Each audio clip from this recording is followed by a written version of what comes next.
Hello YouTube, this is Flights in Asia and I'm back with this edition of the aviation and travel updates from the Asia Pacific for this week of June 9. And in this edition, we start off with a major headline that happened over the weekend, which is a brewing conflict between Airbus, the European aircraft manufacturer, and some of its customers. And this situation has been brewing due to the issue of the growing number of airlines that have been deferring orders. Now, it is understandable that many of these airlines are struggling. Aviation demand is really down at these days due to the downturn due to the coronavirus pandemic. And this has caused a lot of airlines to rethink their airline strategies for the next few years, as a matter of fact. And among these airlines have been reducing orders and looking to negotiate with the aircraft manufacturers Boeing and Airbus. And it's gotten to a point that it is threatening and undermining Airbus and Boeing's bottom lines, which those two companies are also having to deal with the ongoing pandemic in their own ways and are also having their own struggles. So this all began, and the catalyst to this conflict actually began with Qatar Airways CEO Abu Abakar, who actually had an interview with Bloomberg TV, and he stated like a request for the aircraft manufacturers to really stand up for the airlines and also to put some accommodations for them in terms of accepting new aircraft, which is to allow the deferral of some of their aircraft orders. And in an interview, he stated, quote, and I'll read it here: "What is important is for Boeing and Airbus to show their customers that they are not only there with them in good times, but also in bad times," Al-Bakr said. "If they don't oblige, they will permanently lose us as a customer." Now, this is from the airline's point of view, and Qatar Airways has been reported to have about 40 or 50 billion US dollars in terms of orders based on the list prices with both Boeing and Airbus. Don't mind the dog in the background. Um, Now, this situation from the airlines, and there's also other airlines as well, as I mentioned before. Now, this growing tension, and it seems to be blowing off now to the point where Airbus is now, according to this report from 1 Mile at a Time, that Airbus is now considering lawsuits against these airlines who are, their words, going against the contracts set forth by the aircraft manufacturing company and the airline.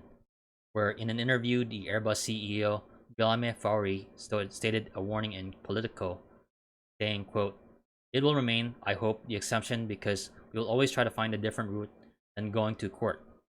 But if and when airlines, and it's happening, have no other choice than fully defaulting and not proposing something better than nothing, or are not willing to do it, then lawsuits will happen." So basically, what we're seeing is a potential showdown actually a showdown already, not potential anymore, my correction here, of a current conflict between airlines and Airbus and Boeing. And I think Boeing, I won't be surprised if we see something from. Now, I think I can also see what Airbus's point of view, and while the airlines are struggling, the Airbus CEO actually does make a good point in terms of what will the airlines offer in return if these orders are deferred, because it also, like I said before, it affects the Airbus and Boeing bottom lines. And this is going to be something that we definitely should follow, because this aircraft orders and deliveries also makes impact on the growth and opportunities of accommodating travelers and new routes and among other things for the airlines. But right now the airlines are struggling, so stay tuned for updates. That was the big headline with the overall situation with Airbus and some of these airlines, and I think Boeing will probably comment on it. Though I think in Boeing's terms, strategically, it's best to not say anything because they're also going through issues with the 777X program and also the 737 MAX program, which has already been delayed, and airlines are already threatening to sue them as well for that. So, in terms of PR, I guess Boeing's just kind of trying to lay low if there's any complaints with them. Probably best not for Boeing to say anything right. The next story I'll be bringing up here is the situation that has been brewing between the Chinese and US aviation authorities, which involved the threatening of the US DOT banning flights by the Chinese carriers. Now, as an update to this story, the Chinese Aviation Authority has eased its restrictions on international passenger flights, allowing the once a week flight for airlines who actually were not serving the country by March 12th. And this includes the US carriers, which earlier suspended their flights around January and February and were not covered by the current regulations. So this is a good give and take and good promising sign that in terms of aviation that the Chinese and US authorities are at least in talking terms for now. And also this actually we've gotten some reactions from the US carriers, and so far there hasn't been any other issues. So for now it seems like we'll see some reciprocal flights between both countries. Though I will say that the current situation, the tensions between the two countries is not over, but in terms of aviation, this is a very good news. Good news in terms of good news for those involved, especially for United and Delta, whose flight plans were earlier, were earlier. I wouldn't say blocked, but the aviation authorities in China never touched upon the applications for the resumption of flights, and that was the catalyst of the. So for now, things are looking okay. So the other story I now want to bring in is issue with Lion Air, and Lion Air actually, with the Indonesian aviation sector, already started their flights, but in recent news, we've seen that Lion Air apparently has now suspended operations again, and this includes some of their other group airlines due to the failure to comply of passengers complying with the COVID-19 health protocols. And Indonesia has some health protocols where you are required to have documentation for travel, whereas if you're traveling for business for work or business for work, also for family emergencies, and you got to provide those documents. Now, the issue with a lot of these customers, and I believe in a way, and this applies for the other airlines as well, that it came off as these flights are now open for everybody. But of course, as we've known that many of these Southeast Asian countries, the governments have discouraged the travel for leisure.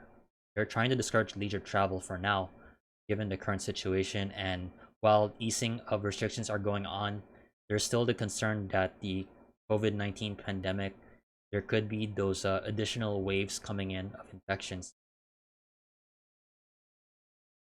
Now, the last update I want to bring up is from the Philippines. Now, last week I mentioned that the Philippines has seen the resumption of flights, and Philippine Airlines has been resuming international flights. And I believe the next few days you'll see some regularly scheduled international flights, along with domestic flights operated by Philippine Airlines.